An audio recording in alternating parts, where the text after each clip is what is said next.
না, ঠিক আছে। আমাদের আমি চাইছি যে যত বেশি সংখ্যক যারা আমাদের পুরো পুলিশ পরিবারের যারা, এখানে একটা ফাঁড়িও আছে রেয়াপাড়াতে এবং নন্দীগ্রাম, একদম অফিসার ইনচার্জ থেকে একদম ডাউন দ্য লাইন যত বেশি সম্ভব সবার সঙ্গে ইন্টারাক্ট করতে এবং সেগুলোকে সবকটা ইউনিটিতেই আমরা খুব দ্রুত যাওয়ার চেষ্টা করবো, পৌঁছে যাওয়ার।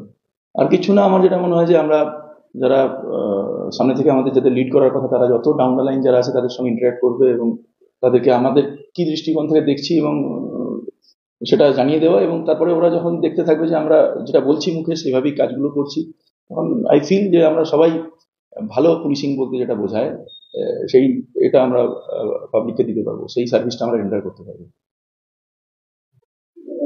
মেদিনীপুর জেলা তথা নন্দীগ্রামে পলিটিক্যাল ট্রাভেলস থেকে শুরু করে বিভিন্ন রকম ক্রাইম মোকাবিলা হচ্ছে, সেটা কি মনে হয় হবে বাড়ছে না?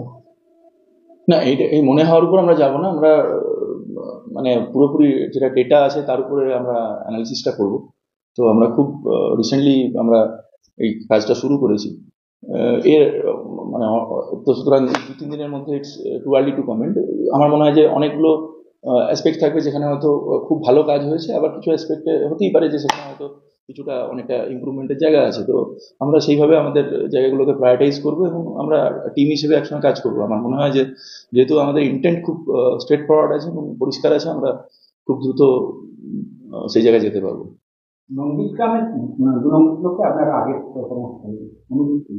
হ্যাঁ, এটা নিশ্চিতভাবে ব্যক্তিগত স্তরে একটা ভীষণ মানে so refreshing. I am flooded with so many memories. State civil সার্ভিসের অফিসার হিসেবে ওখানে work as a BDO precisely for maybe 14-15 or maybe a bit more months.